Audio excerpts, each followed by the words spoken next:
welcome to the Lighten Up podcast with Lauren Polly, your invitation for living on the lighter side of life.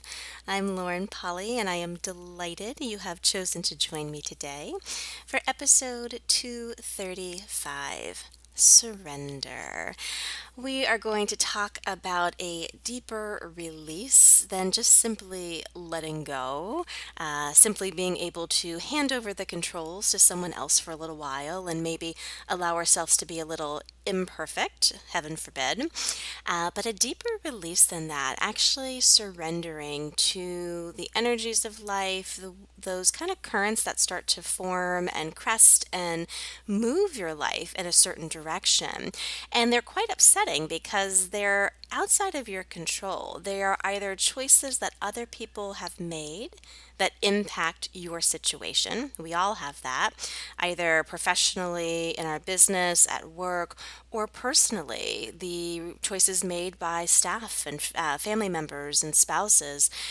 A lot of times there are situations that come along that are outside of our control, and being people who are aware, as I know you all are listening to the podcast, we talk about that a lot.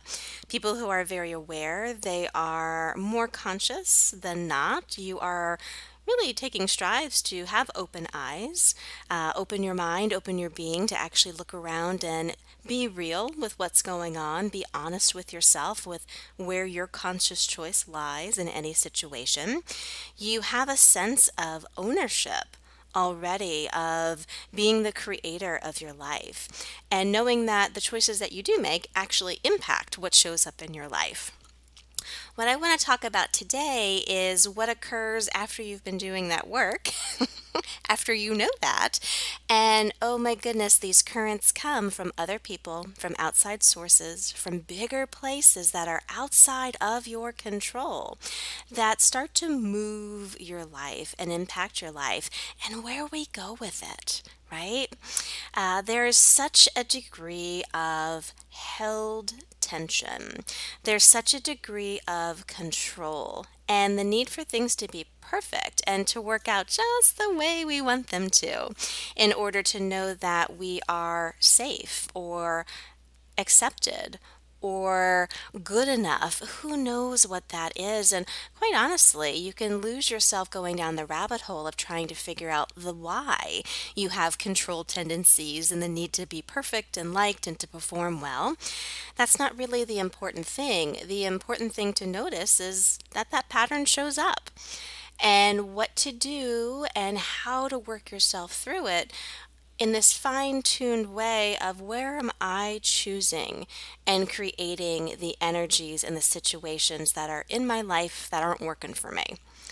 And where perhaps am I getting impacted by other people's choices in situations that are beyond my control. And if it's beyond your control, if it's not your thing, you're not going to be able to change it. That's just not the way this works. And what I find so often working in a conscious community with a lot of different folks from all around the world working with these tools and self-improvement and self-development is you reach a certain point where you think that because you're more conscious, because you're putting a lot of effort and attention and awareness into your choices, that everything should just work out fine. Or the interesting thing of thinking that you should be able to outcreate people's choices around you.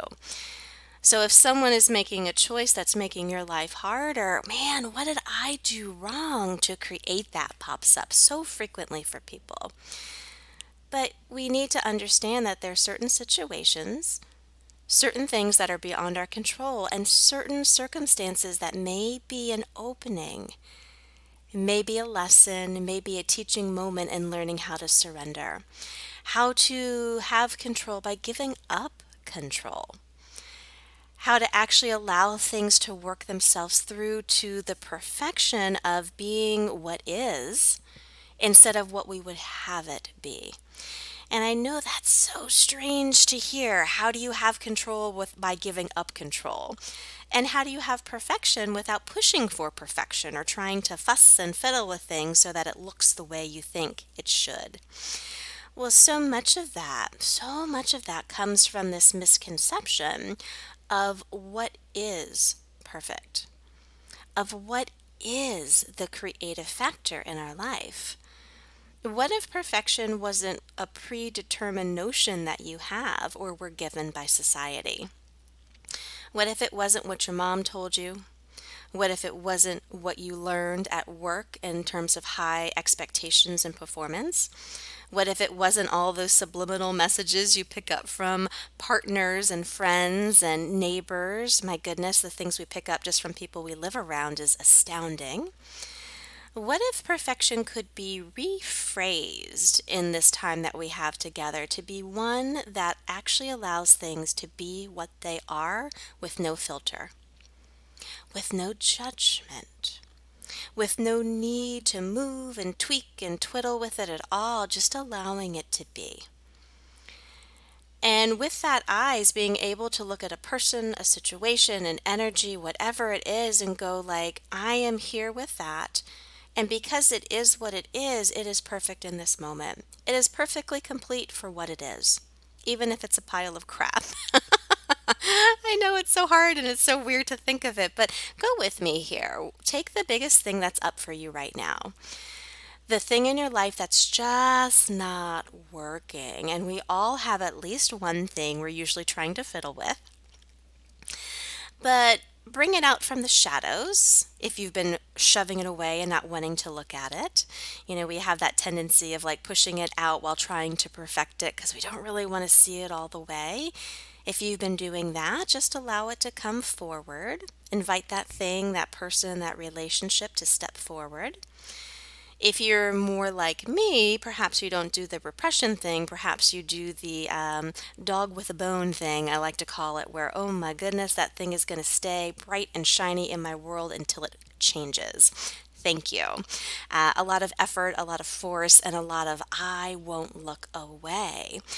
If you've been in that, perhaps allow your focus to soften around it. I've been practicing that all day long today with some of the things I've been dealing with. So, whatever end of the spectrum you find yourself on, what if you could allow that thing that's not working just to be in front of you, warts and all of the effort you've been using to try to push at it, to try to change it, to try to manipulate someone else thinking that you should be able to because you have more tools, so of course it should be going your way. All of that, could you just allow that to relax and look at that thing as being perfect for what it is, whatever that thing is in this moment. And see if that just allows you to soften and to relax a bit. See if that also takes away this urge, this deep down urge to try to control it, to try to force it in a certain direction, to try to shove it down while trying to fix it. Whatever weird thing you may be doing with it, just let it be perfect and soft in front of you. And now ask yourself, how much of that thing is outside of your control? Yes, you always have a choice in how you respond. Yes, you always have a choice in that situation to stay, to go, to speak to something different. But how much of that thing is actually outside of your control, where you may choose something that works for you, but that thing may not move because other people are choosing it and they're creating it? I find with myself and I find with my clients so often that we think that we should be able again to outcreate other people's choices. We should be able to finagle things just so. And even with these larger things that are going on, we take some sort of responsibility for it because we know deep down that we do have the power of responsibility. We are able to respond. And knowing also that you have infinite possibilities and you always have a choice. You are never choiceless, ever, ever, ever. Sometimes when we know that, what we do is we push so much into control without even realizing it because we're so invested in perfecting and controlling that outcome to what we've deemed it should be. And because we've got the tools, of course, we should be able to do it. feel all the judgment that comes in with that. Because if it doesn't go your way, you must not have the power you thought you had. If it doesn't go your way, my goodness, the tools I have must not be working. And I must not be making the choice that I think I'm making because it's not actually going the way I want it to. This is a very, very slippery slope, and it has nothing to do with this energy of surrender. It has everything to do with the energy of fight, of controlling, of effort, of force. And again, so many of us unfortunately live that way as a baseline without even realizing it. I was teaching my last Quiet Your Mind course, which is a 21-day video program plus live calls that I do. And one of the ladies in it, we were talking about this thing about control. And she said, I didn't even realize until I watched the videos how much of that I had in my body. I didn't realize I was holding my breath all the time, and that I had hunched shoulders, and that I was really wound up tight. I didn't even realize it because it became such a baseline for her, but it's become such a baseline in our society. Now exacerbate that baseline by having stuff come up, which it always does. A situation that's tricky, again, things that are out of our control, other people impacting our life. And that tension, that control, that need to perfect and really fuss with something just gets exacerbated. What is really required in those moments is a greater surrender. It's letting go. It's, you know what? I know I have infinite choice. I know I'm a creator. I know I've got tools. I know I am not powerless here. Absolutely. But I'm going to take a second just to surrender to what is right now.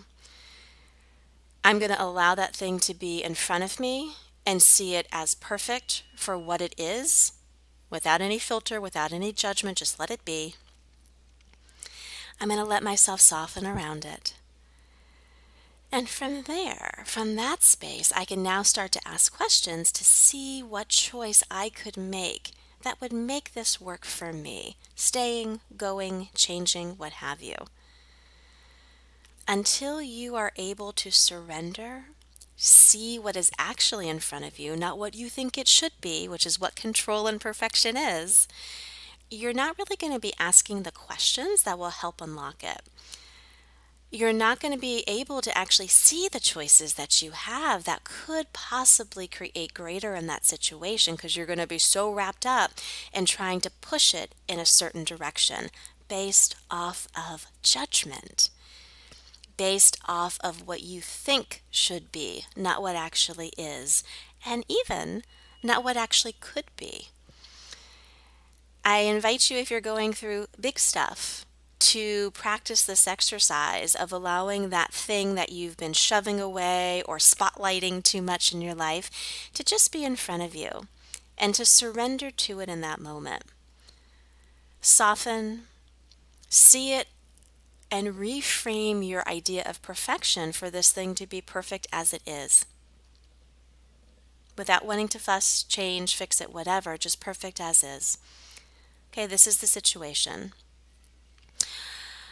I surrender to this. There are some things, and I wonder how much of these things are outside of my control. Okay.